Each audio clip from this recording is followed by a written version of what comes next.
Awesome. You ready for some fun? Yes. Okay. All right. The first time you've ever met me and you're up in my hotel room, you're a very trusting person. I am, but you're a really nice guy, and we do have a lot of mutual friends. This is true, too. Like you I were said, vouched for. It's not yes. like I make a habit of going to strangers.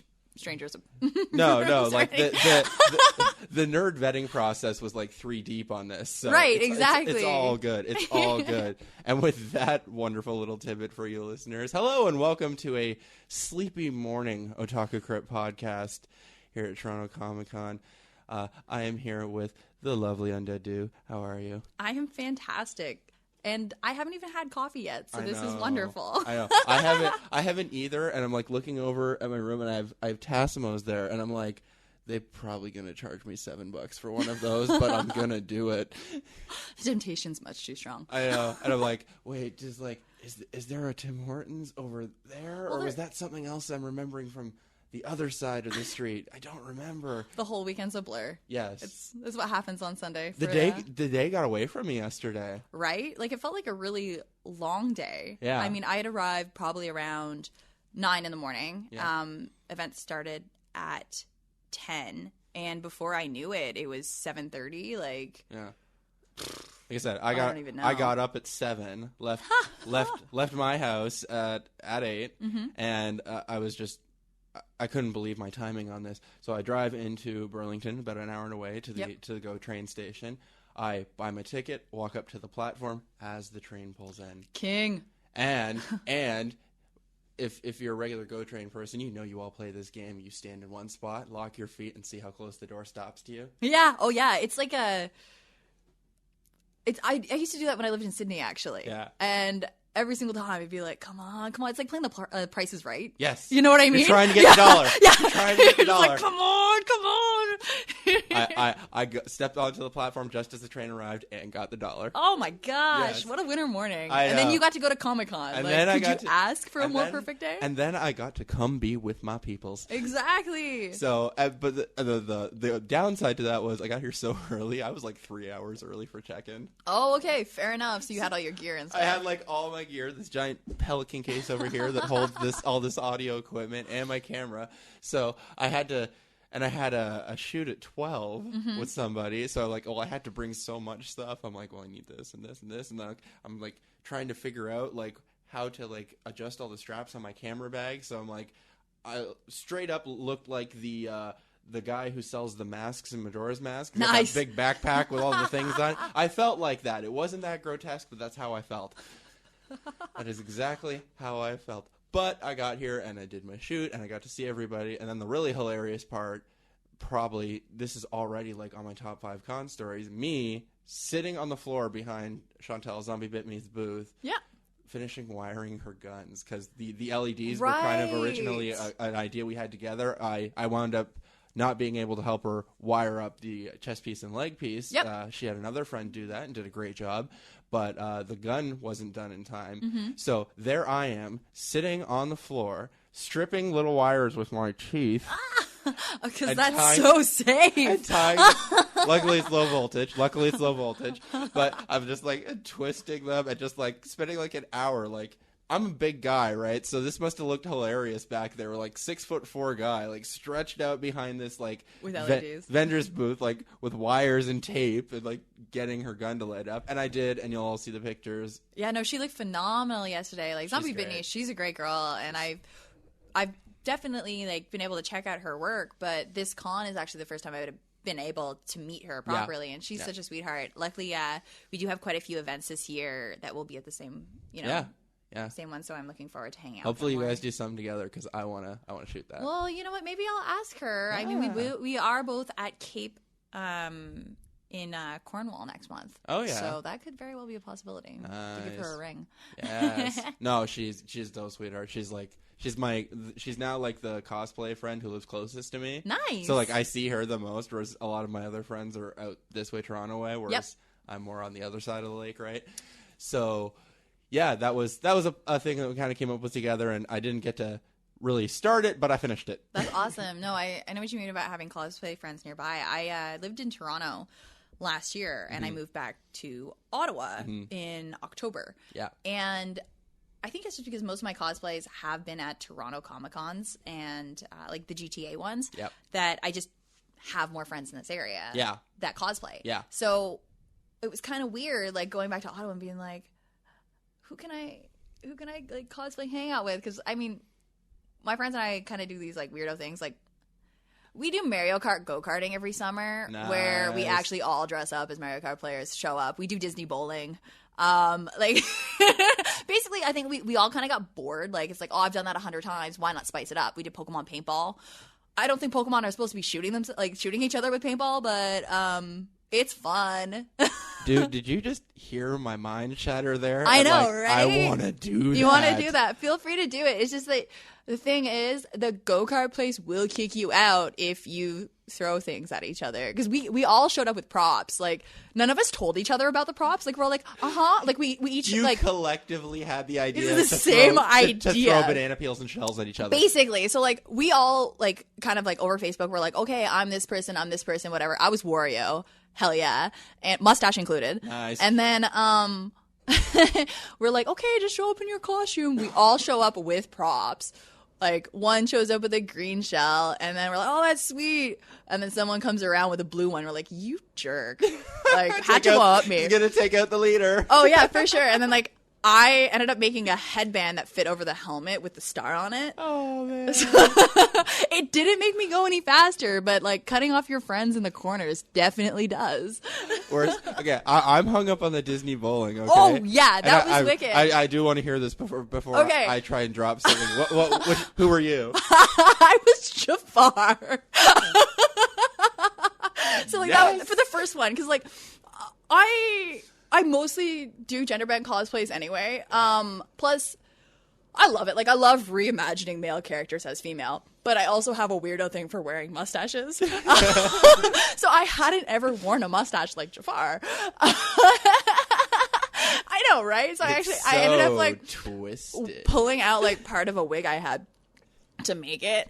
And so all my girlfriends show up in these like awesome, like really cute dresses and stuff like that, and you know you have the guys looking Disney princes and like all cool. Here I'm Jafar. It was a really fun night, like. And I just imagine like you like get a turkey or something, and you're just like, I'm the greatest bowler in the world. Yeah, it's a lot of fun doing stuff like that. Whereas mine, I totally would have to. My favorite Disney character of all time, and I'm gonna get this costume done. I might have a friend actually making it for me as we speak. I think she started it, but it's is that a hint? Like, hey girl, work on my costume. I'm going to get on her case. She lives in the States, and she's I'm trying to get her out here for Otakuthon in Montreal. Yeah. Because I've never actually. I'm gonna be at that one. I've never actually met her in person, but Nice. we've been talking for like since I was in my first year of college. This is like a 6-year online friend. Wow. And she was talking about making me a Hades costume. Do it. I like do it. I want to be Hades God. so bad. Seriously, I'll show up as Herc. Yes. Do it. Oh, that'd be cute. Yeah. Or that would be actually really adorable. Fun, eh? And I could just like, we got a deal. Yeah, we just need a Meg and a Peg. We need Pegasus. Yes. I was in Athens actually in September, and we went to Zeus's temple. Ooh. And like I was with a friend of mine. She's not like super nerdy, but she loves the stuff that I do. And she was kind of like off in the corner taking pictures, and she sees me kind of like in front of it, like moving really animated. Like basically, she was like, "No, you're not." I'm like, "What?" She's like, "Are you reenacting scenes from Hercules?" 100% I was. Oh my god, like father. Yeah, it was great. Almighty Zeus, what is my purpose in life? Oh yeah. Just waiting for the lightning to strike and Rip Torn's voice to come through. My boy. Ultimately, I really just wanted Pegasus to show up. I think that we'd be good friends. Yes. I mean, I'm great with animals. If like I like heights. A pair of people could like rock like the 2-man horse costume, but with Pegasus, that would be amazing. You know what? I do have a habit of jumping on people, so I think that would be really bad for them. Yeah. Whereas the idea I had was that I was going to be Hades, and I have 2 friends who are also like huge Disney fans. Like they keep cassette tapes in their car of Disney soundtracks, and the idea was to have them be like they were gonna like Jajinka Pain and Panic. That would have been perfect. Yeah. Eventually, like, Otakuthon's, you've got a few months to prepare. That's the few months. I'm doing it over Fan Expo because I've just been like, I'm tired of Fan Expo. Like, even doing videos like I do, I basically last year I got all my good stuff on Sunday when I could move around. Right. It is pretty hectic on Saturday. It can be a bit overwhelming, but I do love the energy and just seeing, like I said, it can be overwhelming, but I love seeing that many people who are just really into comics, gaming, or anime, or just there's a lot of positive energy and there's a lot of really fun smiling faces. Yeah. So that's definitely what I take from Saturday. Yeah. And it's had, like, Fan Expo's been an interesting thing because it is run by a big company that is now doing like 5 conventions with the Fan Expo brand. Like, there's Fan Expo Houston now, I think. Yeah, I know that there's... It was Houston or Austin. It was in Texas. Yeah. And it's interesting to see the difference between a corporate convention and a fan-run convention like Anime North. It is entirely different, especially like corporate ones will be in the city, like, because they want people to use all the public transit to get there. Whereas Anime North is kind of more about space. Like, they use the Congress Center on Dixon Road in Toronto, right? And it's all like that is your vendor's room, and the places you need to set up are inside. But basically, they have all that open space for cosplayers and photography and everything, and then they take over all the local hotels for video rooms. Right. So. And I've watched that convention grow from, 2 halls in the convention center and 1 hotel across the street to taking over 5 square kilometers. Right. Yeah. No, it's always interesting seeing a convention grow like that. And it's each has their value. Like the big ones and the small ones. I think you can find enjoyment in either. But I mean, you're right. There is quite a difference between and it's just funny talking about them grows. The funny thing is they all grow now. Like, there's so many. There's like 70 in Ontario alone. Yeah. I mean, that is an astounding number. Granted, we are a huge province. Yeah. But still, like 70. Yeah. Holy cow. Yeah. And it's just kind of funny thinking about, like, they all grow. And the funny thing is, and I won't name names on any of these, but there's been a couple conventions that have sprung up that, like, the first year we're like, oh god, that was a train wreck. But like, you know what? It's and a then learning process. And somehow they're on their 4th year now. So right. Well, you know what? I just think of it as like cosplay. Yeah. I just relate it to myself, particularly with some of the smaller conventions that are just starting. I mean, look at my very first cosplay ever to where to what I'm doing today. I think that it's okay for the first one to be a train wreck or to be a good effort, as I'll call it.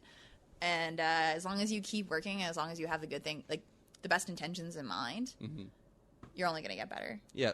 Going from my first one, which is basically a mangled piece of red fabric fashioned into a cape. Nice. It was Doman from G Gundam. We were talking about Gundam earlier. Yeah. I had to on a previous podcast, I had to explain to 2 of my other cosplay friends who are younger. They're 18 and 16 respectively. So they never really had that mid-90s let's try everything stage of anime. And one of those was a gem called G Gundam, which was borderline racist at times. Oh my gosh. Like, stereotypes and borderline racist, and only the Japanese guy was cool. Memories. Yeah, and it had one of those amazing opening theme songs where in the lyrics, like, no matter what version of it you picked up, even if they had aired it on TV, it had the karaoke openings. Oh, I love those. With the words and the highlights. I love and then those. And then right in the middle, it has the main character's signature attack as a lyric. Yeah. It's like, I think that was like something like straight out of the 70s or something. I think they did that with Voltron. Yeah, I'm totally okay with that. Like, I'm so tone deaf, but when I'm in my room watching it by myself, I'm okay with some karaoke. Yeah, I am A-okay so you with could that. you could totally get into G Gundam's opening, which actually starts with a Japanese guy saying the words "bright you now." Like, heck yeah, it's not even grammatically correct. No, but you know what? That's I was in Tokyo. Yeah, and there are some really awesome signs, like. You kind of have to be like, I see where you were going with that. Good effort. Yeah, basically that. Like, it's a pat on the back. You tried. Wow, like, you just keep saying, like, you've been around. You've been a traveler. traveler. I do travel quite a bit. I mean, I'm lucky enough to been able to go to every continent before 25, except for Antarctica. My plan to get to Antarctica was foiled. Oh. I was I researched it for months. So you can get a spot on, like, one of those, like, freighters. Yes. And, like, 'cause it's too, like, for me, I was probably, like, 21 or so. I was like, I can't afford to go to Antarctica. Like, that's expensive. So I was, like, looking up these, like, really cheap ways to do it. But you're gone. The thing is, like, you're gone for, like, a while. Yeah. Like, you're gone for, like, a couple months. Yeah. And my mom was just like, you could die, and we would have no idea what would happen. Anyway, so she kicked up a fuss, which I totally understand. Now that I'm older, when I was then, I kind of had my Ariel moment, like, you can't tell me what to do. I'm an adult. And swim away. And then walk away. Yeah, I know. I wish I could swim away. But anyway, so I didn't end up going to Antarctica, but I have done quite a bit of traveling. I like in my day. And I was reading a thing covering talking about Antarctica, and, like, to this day, there's, like, rarely ever women there. Oh. That is like a thing, and that makes it more enticing. Like, man, I want to go. I want to be like, yeah, I'm one of the, like, I don't know, hundreds or whatever number it is of women to go. Yeah, man. Because it was call my mama. Yeah. Tell her I'm going. Yep. It was a. It was the article from. I love the when they do the Sports Illustrated swimsuit issue. Mm-hmm. For the articles, right? For the articles, right? Not because Kate. Other reason. Not because Kate Upton is a goddess, but it was that article when she went to Antarctica. Aw, man. For that shoot. Yeah. That was, like, the big thing, right? And, like, there's the whole actual article blurb was about that, how there's rarely women on that continent, just because the only people who go there are researchers. Man, I want to go and cosplay. Yeah. You'll rock the researcher's world. Yeah, I do have a Mr. Freeze outfit. There you go. So. There you go. But just, like, really freak them out by, like, having, like, the full biomechanical thing and just kicking a door and watch them scream. Man, I'd be okay with that. I think this needs to happen. I need to save my pennies. I'm full of gems like that. Yeah, I was gonna say I need to have, like, my pen and paper and just, like, steal some of your ideas. Oh no, just, like, we'll exchange, like, real Facebooks later, and then you can just, like, Josh, I need nonsense ideas. Yeah, seriously, because I'm a very spontaneous person. Yeah. And a lot of the crazy things that I've done, either with traveling or anything like that, have come from ideas as such. Yep. Like, why the hell not? Let's go. Yeah, basically. Yeah. Basically. And, well, yeah, I'm insanely jealous of people who get to travel, because I've, like, it's been 10 years since I've even left Canada. Right. Like, it was like a March break trip to Myrtle Beach. That was the last time I left the country, right? And meanwhile, like, I'm a total history buff, so, like, why haven't I not gone to Europe yet? Yeah, no, definitely. I mean, I kind of made it a priority when I was younger. I mean, a lot of my friends would go out or, spend a lot of time shopping and things like that. But for me, it was like, you want to travel and you want to go to cons, and, like, cosplay's not cheap. You know what I mean? So I kind of just really focused on that. And I mean, I tried to pair it up where, particularly like I used to live in Australia, actually. Going to, like, Supernova and, like, OzCon, Comic-Con and everything like that. Like, you kind of try to time it. There were a few, like, festivals and conventions I got to go to when I was in Asia, and that was super cool. Yeah. The footage I've seen of, like, whenever there's an event, people in Asia, like, make us look like wimps. Like, I love this thing. I need to look up the more recent years, but one of the things I found, like, late in high school in grade 12 was I discovered this concert series that they do every summer now called Animal Summer Live. And it started off as one day. Now it's, 3 days. It's a full-on festival. Yeah. Where it's artists and acts who their songs were used for anime openings and closings. Yeah. And that's the whole thing, right? It's all about anime and, like, the music associated with it.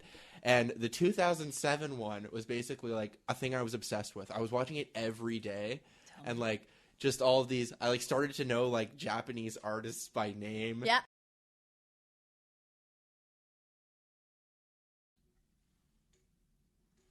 Okay, we're back up and rolling again after Perfect.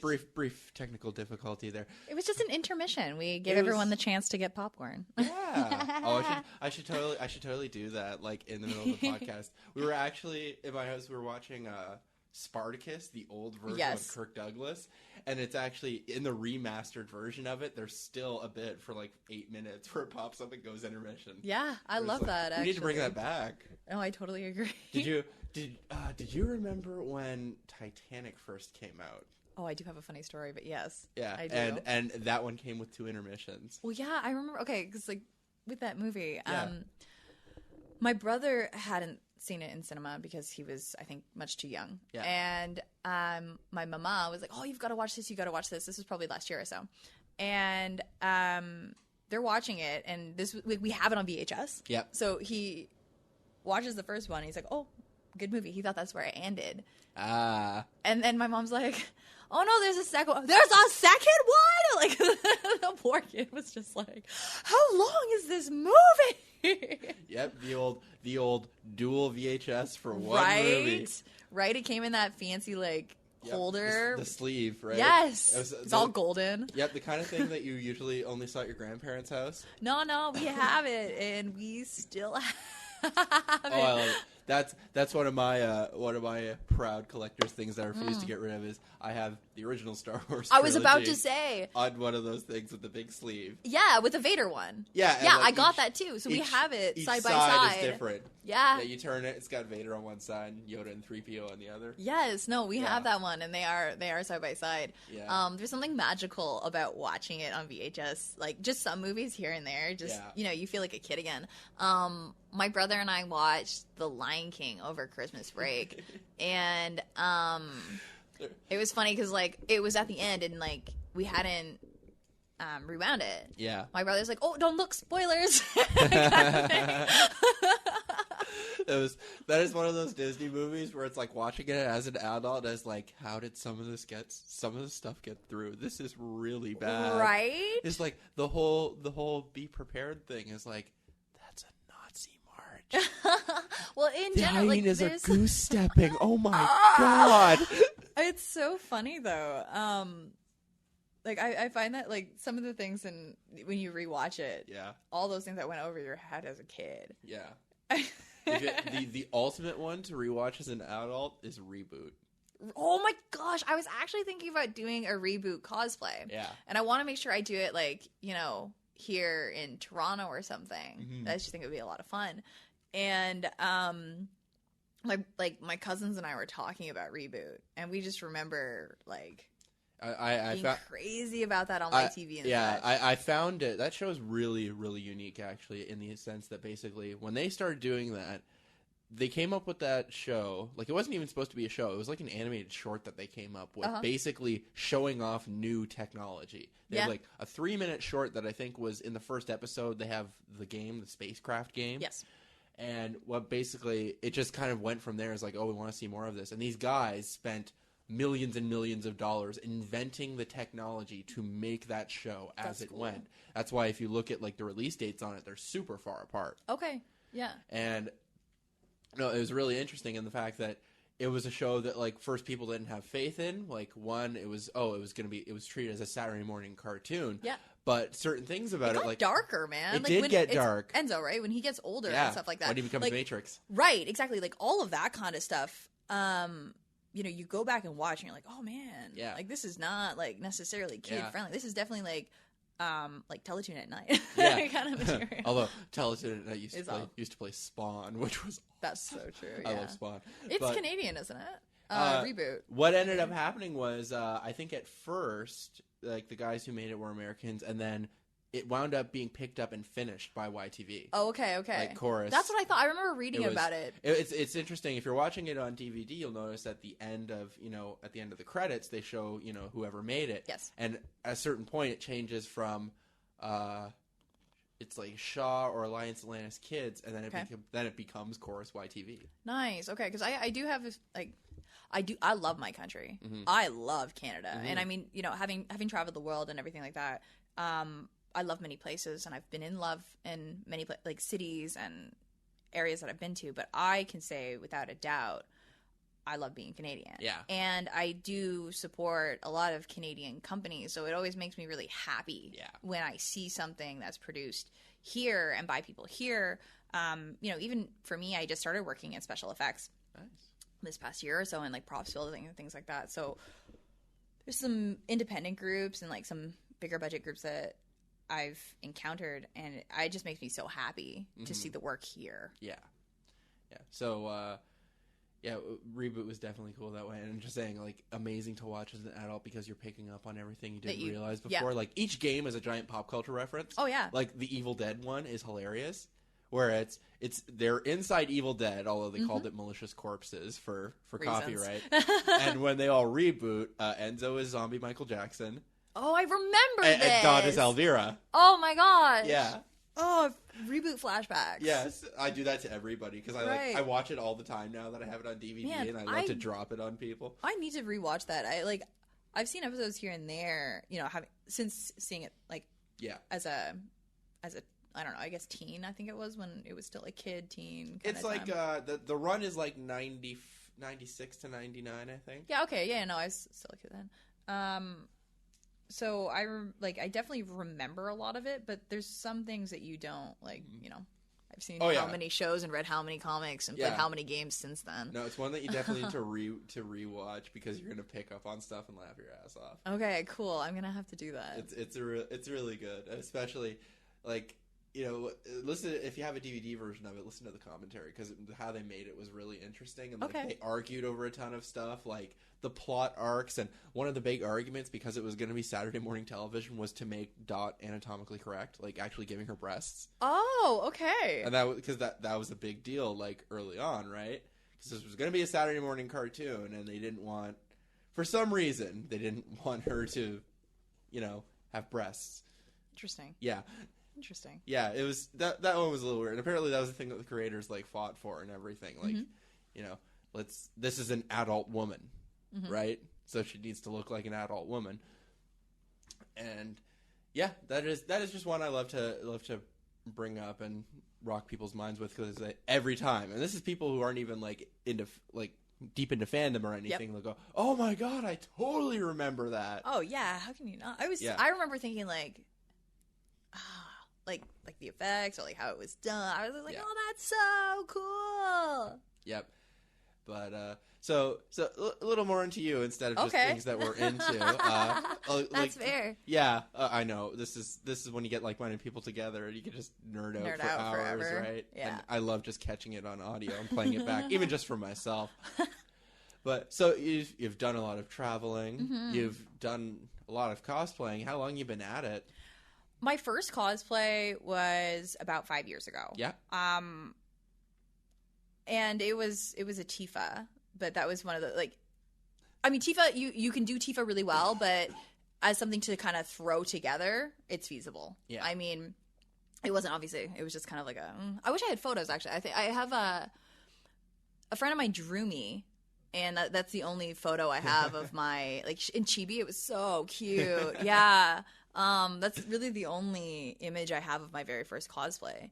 And then it was kind of like I couldn't do it regularly because when I was in university, I bartended. It was, you know, the job where I could make the most money in the shortest amount of time kind of thing. So problem with that is you're working weekends. Yeah. So it's hard to give up, like, basically your week's worth of work to go to a con, so I was really selective. Yeah. I only really got to cosplay like 3 times a year or so.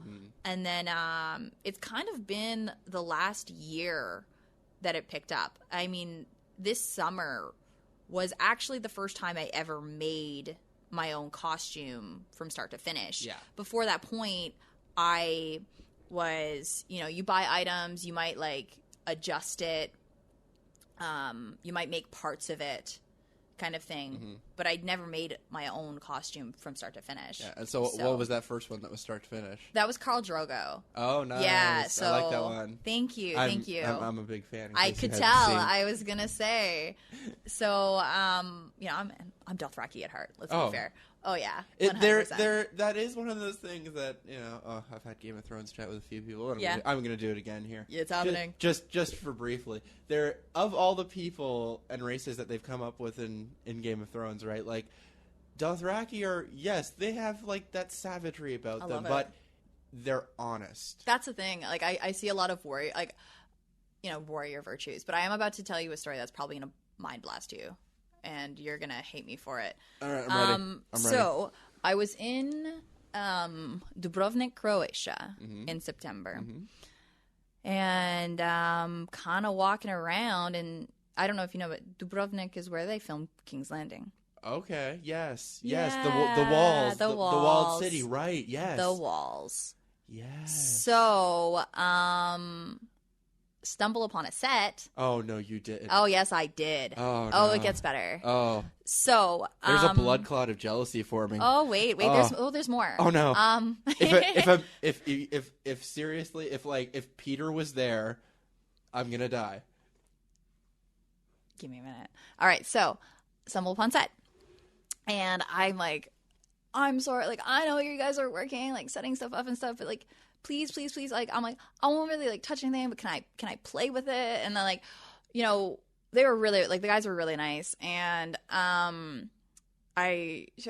mean, you hear this all the time, but like, I mean, I'm a big fan. I actually this summer I did like a cosplay. Do you know what cosplay is? Kind of like that kind of deal of Khal Drogo. So I showed them a picture, and they're like, "That's so cool. You know, you're really nice." Kind of deal, and they were like, "How long are you here for?"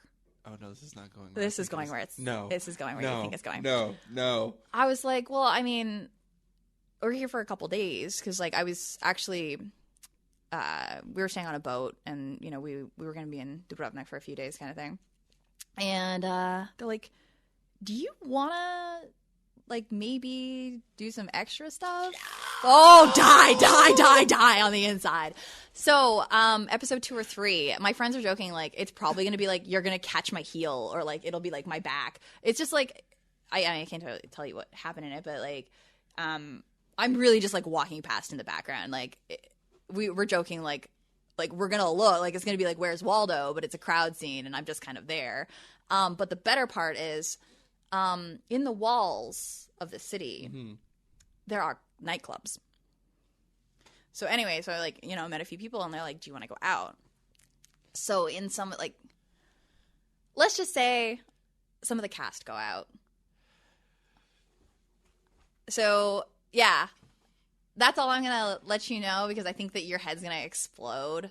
You know, but I had a lot of fun. Just do it. Go ahead, explode my head. There's just, like, a lot of the cast there, and it, like, and even just, like, seeing people act and everything like that, it was, like, super cool.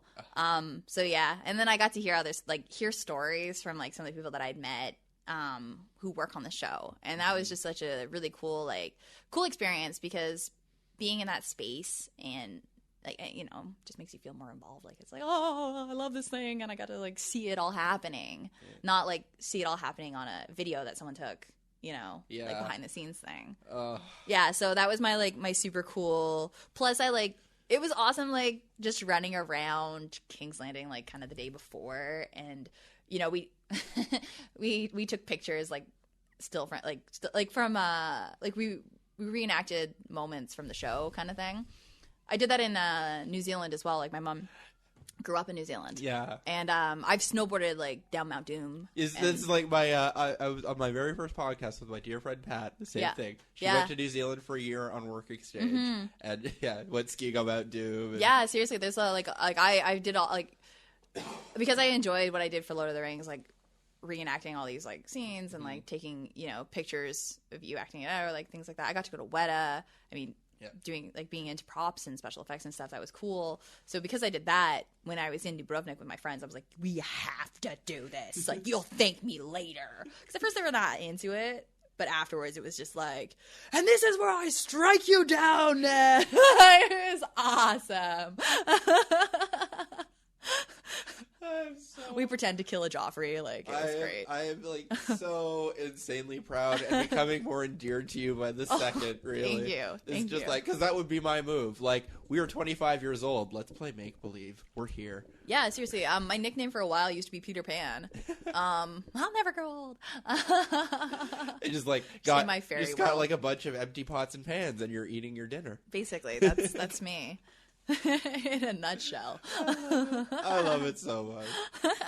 And So you're saying you're into special effects and Yes. prop making? That is... Yeah, it's something I really only fell into. Actually, 3 years ago, I had an idea for this Victoria's Secret model zombie. Yes. And I got to work with Sinister Rouge. So they're a special effects company like here in Toronto. Yep. And I got to really see what it takes to do this kind of makeup and loved it. But I mean, obviously didn't have the skill to do it. And then we teamed up again for Fan Expo and did the Miss Rue Morgue and the Shark Bite kind of thing. Yeah. And like that really, really, really sparked my interest. But I never thought it was something I'd actually be able to do. And I was intimidated by the materials. And then, like I said, I didn't start making my own cosplays fully until this summer. And I became a little braver. Like I was like, it started off with like, you know, hand beading stuff and learning to dye my own fabric, different sewing techniques. And then it became like, let's try craft foam, let's try Ava foam, Warbla, Wonderflex, and Cobra Cast. After that, I was working in I got a special effects internship. Nice. And with Daily Creations. And that's really where I got to see like, okay, like silicone isn't scary. Latex isn't scary. And I got to play with everything. And this is really where my interest in special effects prop building kind of came from. And I've met some phenomenal people. And I wouldn't say like I'm mostly just like the helper. I'm not technically trained or anything. Like I think I'm excited to. I would love to go to school. You're the intern, right? I am the intern. Yeah. Get the coffees helping. and hold this in place. Man. Yeah, I've been helping a lot and I'm learning a lot. It's fantastic. So I'm looking forward to the day that I can make bigger props by myself. Yeah. I look forward to seeing that. Thank you. Yeah. That is just like there's some weird endorphin rush with getting to build stuff. Yeah, it's super cool. And I mean, it's art. I feel that way about with the Carnage I did yesterday. I think that's one of the most involved I've ever been with a cosplay because it was actually, dyed the fabric, airbrushed it, did the silicone stuff, hand sewn because of the way silicone works with my sewing machine. And it turned out basically how I wanted it. I didn't finish my mask in time, but I was so happy with it. Yeah.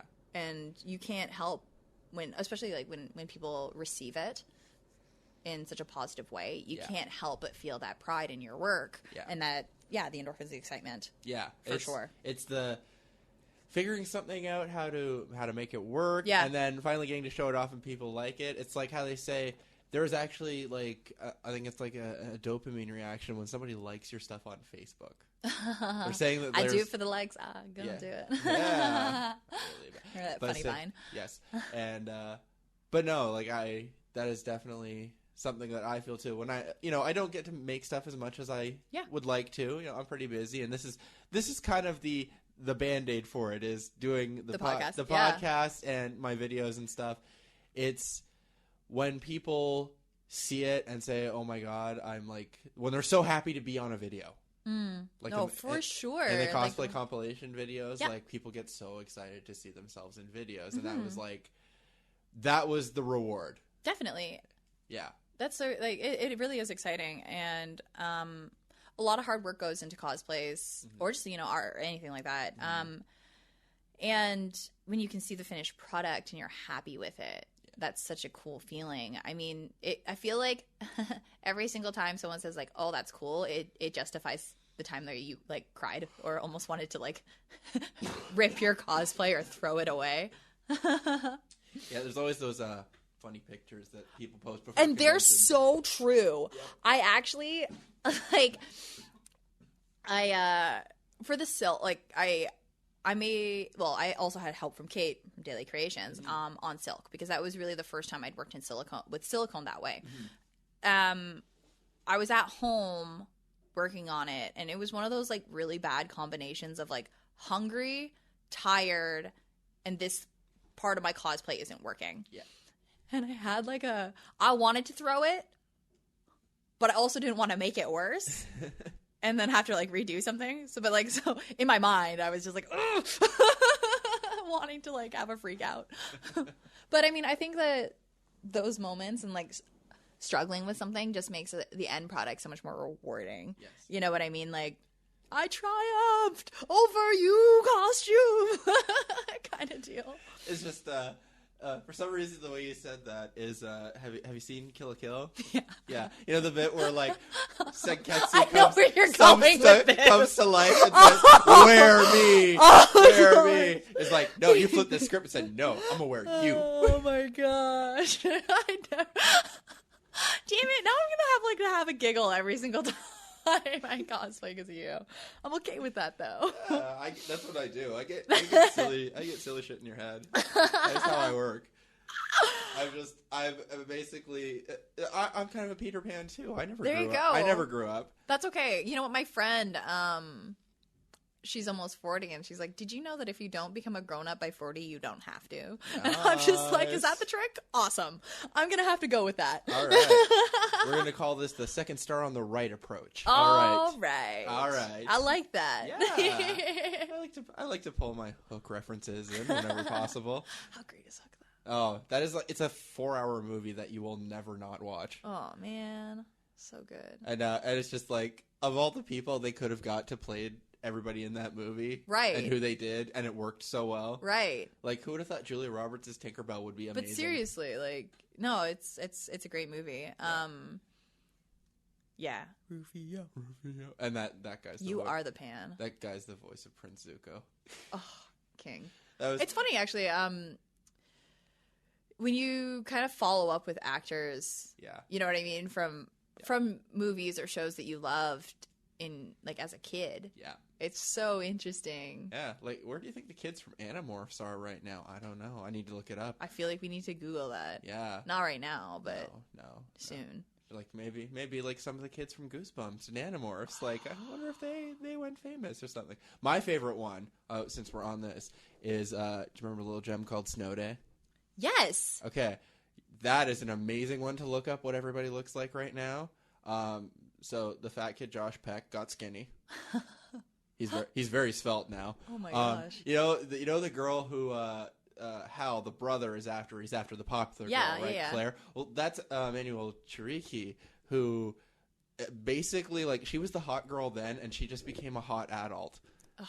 Like, she is absolutely stunning. I'm happy. She's absolutely stunning. I'm okay with that. If you've seen Don't Mess with the Zohan, she's Dahlia. Far out. That's the girl. That's the hot girl from Snow Day. Wow, good job growing up. I know, right? Like, if you're out there listening, like, high five to you. Wow, you did good. Yeah. And the little red-headed girl, I forget her name. Okay, I'm off. Like, I remember watching the movie, but I can't honestly say that I can pick up instances. Yeah, like, it was from the film. That girl, like, she grew up and is really pretty too, and it's just really funny. Like, it's almost a morbid habit of mine to see what happens to the Nickelodeon kids. Oh yeah, I mean, like, it's just curiosity. You especially with someone that you enjoyed watching when you were younger. You kind of wish them the best success. Yeah. So it is really nice seeing them. Grow up and become something awesome. Yeah, and in a few of those cases, it's just like it's really interesting to see. The weirdest one though has been the girl who played Matilda. What is she doing now? Well, she her name's Mara Wilson. I'm not really sure what she's doing now, but the freaky thing is, basically, if you took Matilda and aged her 20 years, that's what she looks like. She does not look any different. She just looks like that little girl, but way taller. It is insane. On my way. that song actually, like the scene comes into my mind every time I hear it. Yeah. It's kind of like Stuck in the Middle with You. Hal in, Malcolm in the Middle dances to that in his tighty whities, and I think all the boys are in their underwear. I think it's like when Lois is away, and they're just kind of like dancing around the kitchen, like loving life. Yeah. Whenever I hear that song, I can't help but like want to shake my booty a little. There you go. Yeah. Kind of like if old time rock and roll comes on, you're gonna find your socks and slide in, right? Right away. Yep. Right away. It's like you gotta drop everything you're doing. Yeah. And just find some sunglasses and a button-down shirt, and whoosh. Yeah, there are a lot of cool songs like that. I love vinyl, and one thing I've had a lot of time, like had a really good time collecting recently are soundtracks from movies. And it's so much fun. Yeah. Like, I've got, like, Ghostbusters, and Ghostbusters is the best record to, like, dance clean to. Okay. Oh, yeah. I can see that. 100%. I can see that. Oh, yeah. You just got, like, you know, your do-rag tied around your head and a little Swiffer. And, like, Doing who it. are you going to call? Ghostbusters. Yeah, it was awesome. My friend got me Back to the Future for my birthday. That one. Yeah. Probably the best. Right? He was like, the layers, though, because he knew that I was getting soundtracks, and then I love vinyl. It's 2015. Like, I was so stoked. Yeah. Come on. Like, have you ever, like, you wake up and you realize you're late, and once you get over the initial reaction of what you're being, you know, you realize you're late, it's, damn, I'm late for school. Dun, dun. Dun, dun. It's so good. These movies are ruining my life in all the best ways possible. And it's the whole way you're on your way to work or whatever.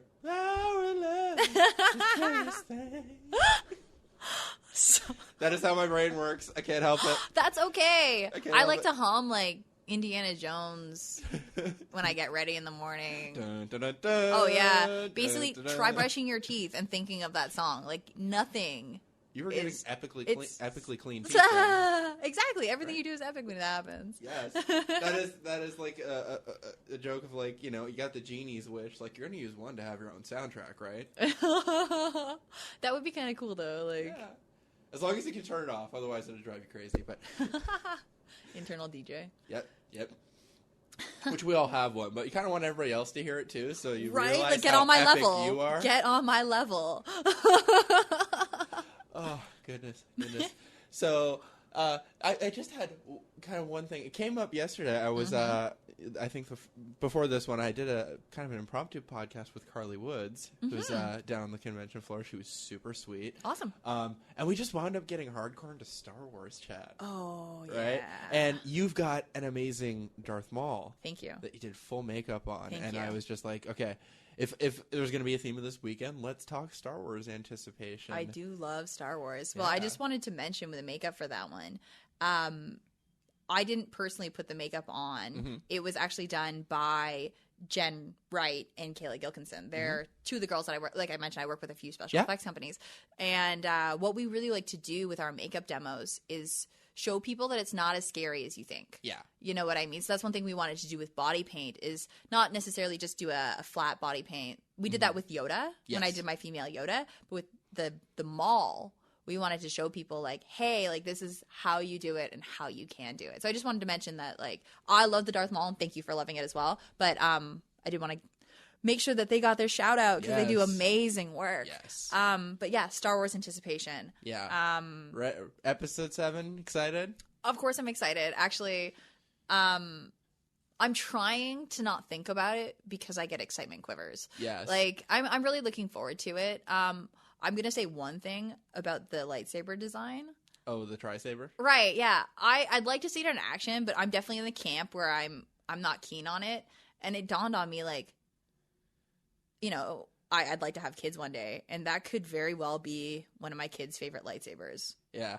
And that hurts me. I'm going to have to leave it in the woods. Yeah, it's make a new one. Yeah, it's it was, see, I really love weapon design, so it's I like, do too, I could but- see how that would have come up because it was, you know, we came up with a double-ended I lightsaber. love that. That one makes me so happy. You know, they came up with a double-ended lightsaber in the newer movies, and it's like, I think they're just saying that each kind of generation needs to have its own thing, right? And I get that. Came up with this. What? Hey, let's have one that has a cross guard. Yeah. Which really makes no sense. Like, the only way I see that working as a weapon is if you're going to do, like, the fist to the face. Yeah, and I'm looking forward to the fight choreography and, like, what they come up with because I will want to see them use that aspect of the lightsaber. Yeah. If it's just kind of there for looks, that means nothing to me. Yeah. I want to see them use it, like, the actual function of it. Yeah. So I'm really looking forward to it, but like I said, I'm trying to not think about it because much about it. Yeah. I get too stoked. And honestly, like, Luke said it best when he was like, "Aw, a whole year away," kind of deal. like when his uncle said he could go to, like, flight school and everything. Yeah. Like, a year is a long time to wait, man. Yep. Closer every day, but ages away. And yeah, I see, and I talked about this yesterday too. Is like I just really hope they're gonna borrow some of the good elements from the extended universe. Yeah, actually, I love the books. Yeah, and I'm hoping the same thing too. But at the same time, like, I'm really, really excited to see what they come up with. Yeah, and I thought it was they did kind of a clever thing by advancing the timeline 30 years, right? Where they're just saying like, hey, we'll bring everybody back, and they'll be 30 years older, exactly, like they should be, yeah, because it's gonna happen 30 years later. And even Mark Hamill, like he was not told, but he was definitely told to trim down, and I think he looks great. He looks Jedi Master. He's awesome. He looks great. Yeah. And I'm really excited to see him. Actually, yeah, I really, really am. And see, like I really got into the Old Republic, the game. Yeah. And I thought they did everything right on that game. Like there was way more focus on other alien races. Yes. And the big thing I said is they made the Sith interesting. Mm-hmm. Like they had the Empire in that game. Yes. And their own society and their own viewpoints. They weren't just the bad guys. Mm-hmm. Like they were they were having a conflict with somebody who we usually think are the good guys. Yep. But it was also like realizing like they have this weird hierarchy.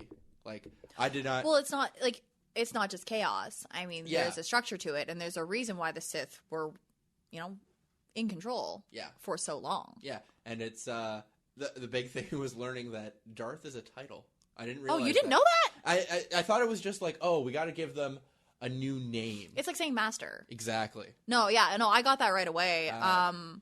Only because I you see patterns. Yeah. So I kind of made the assumption it's kind of like when you say Earl, King, Sir, Master. So yeah, for me it hit right away. Yeah, I didn't really get that until I came up with the game, because if you're playing through the Sith side, you like eventually get titles like people start calling Darth. They'll call you Such. Lord. Yeah. And then like you're either your apprentice, and then you're Sith, then you're Lord, and then eventually at the end, I think that's the level 50 payoff is you get to be Darth. Mm-hmm. So I missed that game. There's a couple MMOs I miss. There were some great, like in general, the Star Wars games. I had a lot of fun with like Rogue Squadron and Force Unleashed on N64 and GameCube. Yes, GameCube. The second one, Rogue Leader, was really fun. I mean, I'm pretty sure like.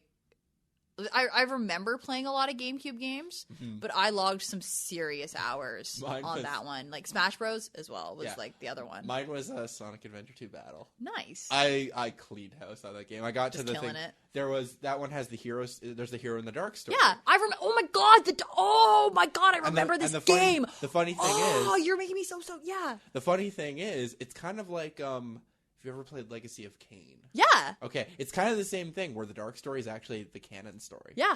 Because if you finish the dark story, there's a thing where like Eggman's like loading up the cannon and it's like beep beep beep credits roll, and then you realize that that's the prelude to the bonus story. Yeah. Where you got like where the real serious stuff happens, and like the big payoff, of course, Ego Supersonic. I remember that. That was such a good game. Yeah. Yeah, you're right. I forgot about that. That one was good. Man, there's so many every week or so, it's usually on Thursdays. I try to play an old game that I used to love. Yeah. That's kind of like my throwback. Yeah. And there's so many great games. When I play the old ones, I'm like, I see why I fell in love with this. Yes. And why it's still part of my life. Yeah. Or see, I've got one that I'm probably going to do again just because I'm on my Gundam kick again. Mm-hmm. It was a PlayStation 2 game called Love that. Never Ending Tomorrow, and it was basically it covered the entire plot of Gundam Seed. That's wicked. And you got to play as Kira and Atherin, which was basically the opposite sides of the story until a certain point. Yep. But the best part was it had all these bonus missions that covered all these side stories that were, I don't know if they all had mangas or they were just, I think it might have been a web series thing, like really early on when they were trying webisodes. Yep. And it had all these great, like, side story things that are explaining, like, yeah, this is, like, a worldwide war happening in these things. It's not just that one ship. Mm-hmm. So you got to see all these other cool characters and all their crazy mobile suit designs. And it's, if you're ever up for a good mech game, I'll lend it to you. I was going to say, and I do love PlayStation 2. PlayStation 1 always will have a soft spot in my heart because I think the first games I ever really fell in love with were on that Yep, I was talking console. about this with somebody else, and I realized I was thinking about PS1, and my favorite game was this kart racer called Motor Toon Grand Prix. Okay. And it was hilarious because it was before memory cards. Like the PlayStation was designed to have the memory card, but not all games were compatible with them. Yeah. So this was a game where there was only one circuit. There were like 5 races, right? And you got ranked in points or whatever, and there were 3 bonus characters that you could only get after winning the circuit. Oh my gosh! And the thing was, you had to do it to get it. And as soon as you turned it off, they were gone. Oh, because you couldn't save. Aww. Yeah, that is really heartbreaking. I don't think I could handle that. It was like, and I need to find an emulator of that game because I kind of miss it. It was really like just joyfully corny, and had this really catchy opening theme song. That's where they get you. Still in my head. Oh my gosh. Yes. Oh, those were the days. So, we're coming up on like 35 minutes of this part of the recording, and then like another 12 or so. We're just having a time here, aren't we? Okay, yeah, I was going to say, it's going by really quickly. Yeah. Man. You need to get We got to get to the con. You need to get dressed. We're doing a photo shoot. Yeah. We're heading over to Toronto Comic Con. Yes. It is the last day, so I'm looking forward to seeing, like, a lot of my friends are exhibitors at this con. Yes. I'm really looking forward to saying bye. But it was so awesome seeing you. Yeah. Everybody. This is going to be one of those cons where it is like a little weird to go home. Right. Yeah. No, I feel that way with Toronto area cons in general. Yeah. I mean, there's so many awesome people at these things, and it's hardly right. It is like every time I come back to Anime North, I say that, you know, I do want to go to more conventions because I've gone to Anime North so many times, right? And I want to spread out a bit. But I'm saying, like, it's so hard not to go. I will have my ashes spread there. Oh, I'd love that. We need to make a song for it. Yes, I will. I won't make it. I will have my ashes spread in Anime North. Sounds like a country song. I'd be okay with that. Yeah, I can make it work. But on that lovely note, on that lovely note, we'll wrap it up here. So, where can everybody find you? Great. So, I use social media, like everybody. It's fantastic. But it's just at UndeadDu, UndeadDu, on Instagram and on Twitter, and then UndeadDu fan page. You can find me on Facebook. Yay! Yeah. And you can always find our stuff on otakucrypt.com. I'm so glad to have a website again. Yeah. It's so good because I can post the podcast and everything there. So it's all on there. And you can always find us on Facebook, Instagram, and Twitter at Otaku Crypt. So this is Joshi T from Toronto Comic Con with the lovely UndeadDu. Thank you so much for being so accommodating throughout this whole thing. This has been fantastic. I really enjoyed talking with you, and I know our paths will cross again soon. Oh, for sure. We can nerd out. I'm not gonna like let you come to a convention near me without like I'm gonna be bugging you. Good. I like to be bugged. All right, we're gonna do that. Okay, so as I make plans to bug Du more in the future, we will see you, Space Cowboys.